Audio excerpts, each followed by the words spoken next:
What happens when Hollywood's most legendary tough guy meets daytime television's most outspoken host, and neither one is willing to back down? You're about to witness one of the most explosive confrontations in television history, where respect collides with arrogance and where decades of experience clash with modern media politics. This isn't just another celebrity interview gone wrong. This is the moment when Clint Eastwood reminded everyone why you don't mess with a man who's been staring down opponents for over 60 years. Make sure you subscribe and let me know in the comments which side you're on, because what you're about to hear will have you picking sides from the very first exchange. The morning of the interview, producers at The View were buzzing with excitement. Clint Eastwood, the man who had defined masculinity for generations, was coming to their show. At 94, he remained as sharp and uncompromising as ever, with a new film project that had Hollywood talking. Joy Behar, known for her quick wit and even quicker temper, had been preparing for days, armed with questions that she believed would showcase her interviewing prowess. The studio audience was packed, sensing they were about to witness something special. Clint walked onto the set with that familiar measured stride, his presence immediately commanding the room. He wore a simple dark suit, his weathered hands steady as he took his seat across from the panel. Joy leaned forward, her eyes already gleaming with the kind of intensity that regular viewers knew meant trouble. "Clint Eastwood, welcome to The View," Joy began, her voice carrying that edge of superiority she reserved for guests she considered intellectually inferior. "I have to say, I'm surprised you agreed to come on our show, considering how different our audiences probably are." Clint's eyes narrowed slightly, a subtle shift that anyone who knew his films would recognize as a warning sign. "Well, Joy, I've always believed in talking to all kinds of people. That's how you understand the world." "That's interesting," Joy replied, her tone already becoming more confrontational. "Because from what I've seen of your movies and your politics, you seem to prefer a much simpler worldview. You know, the whole strong silent type, shoot first, ask questions later mentality." The other hosts exchanged glances. This was starting faster than anyone had anticipated. Clint remained perfectly still, his gaze fixed on Joy with the kind of intensity that had made him famous. When he spoke, his voice was low and measured. "I think you might be confusing movies with real-life, Joy. In my experience, the people who talk the most usually have the least to say." A murmur went through the audience. Joy's smile became more forced, her hands gesturing more dramatically as she pressed forward. "Oh, so now we're going to get the wisdom of Hollywood. Tell me, Clint, what qualifies you to lecture anyone about having something to say? You've spent your career playing cowboys and cops, and you've spent your career playing a character, too," Clint replied without missing a beat. "The difference is I know when the cameras stop rolling." The tension in the studio was now palpable. The other hosts looked uncomfortable, but Joy seemed energized by the conflict. She leaned back in her chair, her voice rising slightly. "Excuse me, are you suggesting that I'm not authentic? That I'm putting on some kind of act? I've been speaking truth to power for decades while you've been playing make-believe." Clint's expression didn't change, but something in his posture shifted. He sat up straighter, his hands folded calmly in his lap. "I'm suggesting that maybe you should listen more and lecture less. You invited me here as a guest, not as a target for your political theater." "Political theater?" Joy's voice was getting sharper now. "This is called journalism. Clint, maybe you're not used to actual questions instead of softball interviews, where everyone kisses your ring because you're some kind of legend." The audience was completely silent now, sensing they were witnessing something unprecedented. Clint's eyes never left Joy's face, and when he spoke, his voice carried the weight of decades of experience. "I've been in this business long enough to know the difference between journalism and performance art. Real journalists ask questions because they want answers. You ask questions because you want to hear yourself talk." Joy's face flushed red. She turned to the camera, then back to Clint, her voice now carrying a note of desperation disguised as indignation. "I can't believe this. You come on our show and insult not just me, but the entire profession of journalism. This is exactly the kind of arrogance I expected from someone who's been surrounded by yes-men for 50 years. 60 years, Clint corrected, quietly, "and in those 60 years, I've learned that respect isn't something you demand, it's something you earn. You might want to think about that." The studio fell into an uncomfortable silence. Joy looked around at her co-hosts, clearly expecting support, but found only worried expressions. The producers in the control room were frantically trying to decide whether to cut to commercial or let this play out. Joy, realizing she was losing control of the situation, decided to escalate. "You know what, Clint? I think your problem is that you can't handle strong women. You're from a generation that expected women to be seen and not heard, and now that we have voices, you can't deal with it." For the first time since the interview began, Clint smiled. It wasn't a pleasant smile. It was the kind of smile that appeared in his movies right before someone made a very big mistake. He leaned forward slightly, his voice remaining perfectly calm. "Joy, I've worked with some of the strongest women in Hollywood. Neil Sturr, Frances McDormand, Hilary Swank. The difference between them and you is that they use their strength to build something, not to tear people down. They don't confuse being loud with being strong. Joy's mouth opened and closed for a moment, clearly caught off guard by the comparison to respected actresses. But rather than backing down, she doubled down with the kind of reckless abandon that had made her famous for all the wrong reasons. "Don't you dare lecture me about strong women," Joy snapped, her voice now carrying a shrill edge that made several audience members visibly uncomfortable. "You think name-dropping a few actresses makes you some kind of feminist ally? These are women who had to work in your system, play by your rules." Clint's voice remained steady, but there was steel underneath. "My system. I've directed and produced films that gave women lead roles when the rest of Hollywood was still treating them like decoration. What have you done besides complain about everyone else's work? What have I done?" Joy's laugh was bitter and harsh. "I've been fighting for women's rights and social justice while you've been perpetuating toxic masculinity on screen. Your characters solve problems with violence and intimidation exactly like you're doing right now." The accusation hung in the air like a challenge. Clint sat back in his chair, his expression unreadable.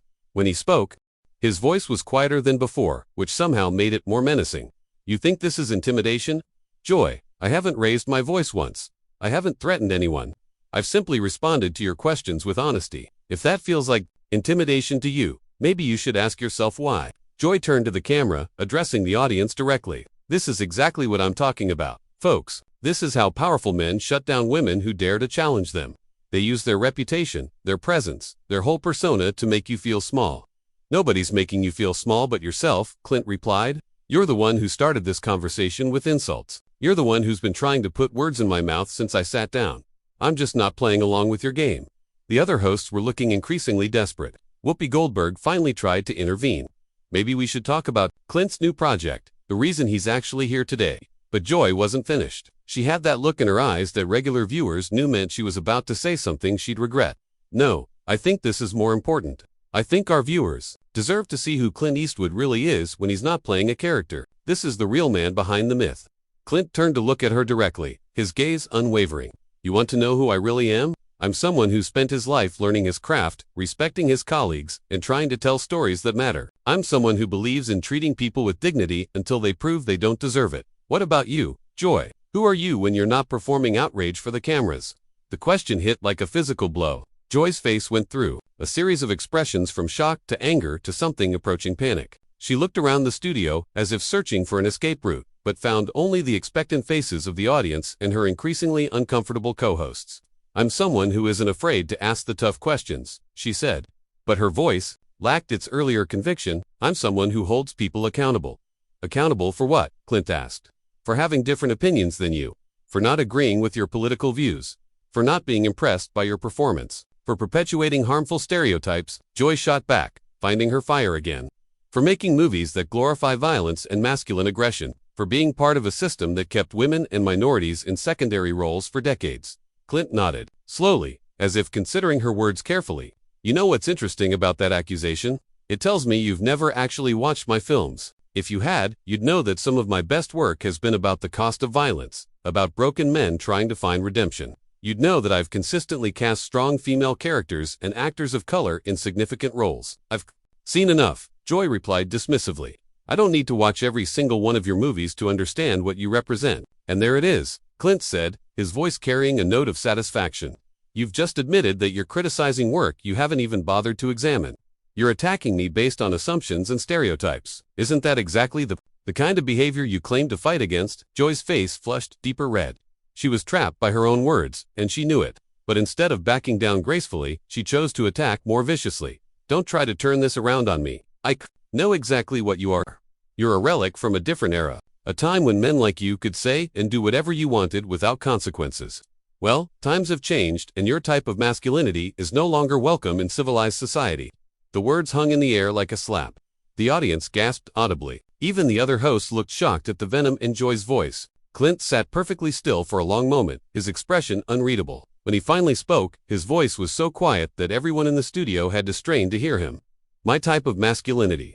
You mean the type that believes in treating people with respect until they prove they don't deserve it? The type that thinks you should actually know what you're talking about before you open your mouth? The type that believes in earning your place through work and talent rather than through loudness and controversy?" Joy opened her mouth to respond, but Clint wasn't finished. He stood up slowly, his full height and presence filling the studio. He wasn't angry. He wasn't shouting, but his authority was absolute. You know what's not welcome in civilized society, Joy? People who use their platform to spread ignorance and hatred. People who attack others based on stereotypes and assumptions. People who think being loud and obnoxious is the same thing as being right. The studio was dead silent. Joy looked around desperately but found no support from her co-hosts or the audience. She had pushed too far, and everyone knew it. Joy's desperation was now visible to everyone in the studio. She had painted herself into a corner with her own aggression, and Clint's calm authority was making her look smaller by the minute. But, rather than retreat, she made the fatal mistake of trying to regain control through an even more personal attack.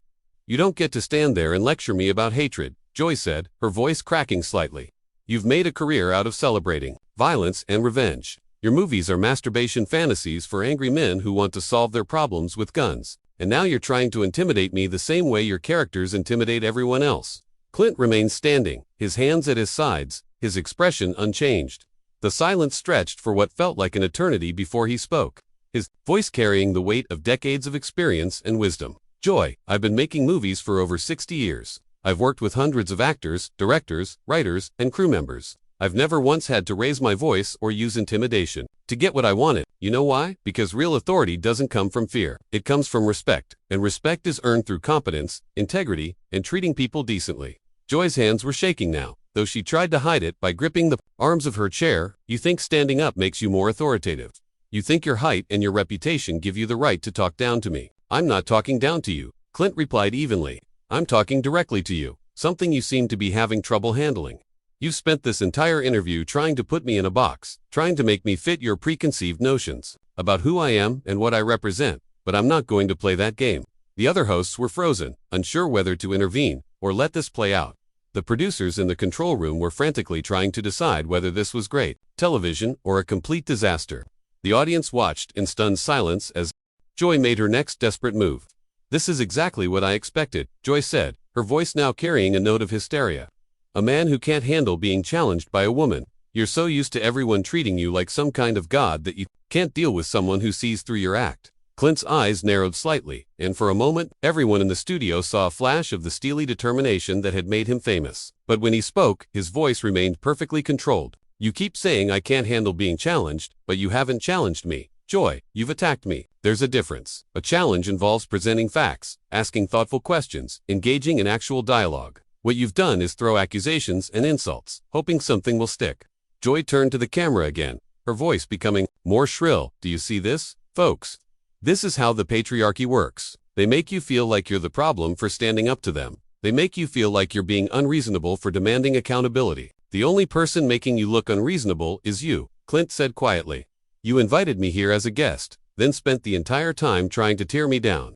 You've admitted you haven't bothered to actually watch my work before criticizing it. You've made assumptions about who I am based on stereotypes and political talking points. That's not journalism. That's not even entertainment. That's just sad." The word sad hit Joy like a physical blow.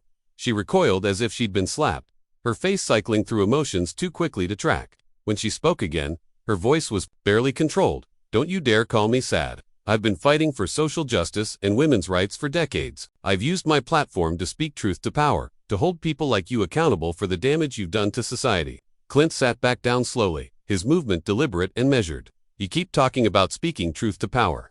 But what truth have you spoken today? You've made accusations without evidence, attacked positions I've never taken, and insulted work you've never bothered to examine. That's not truth. That's prejudice."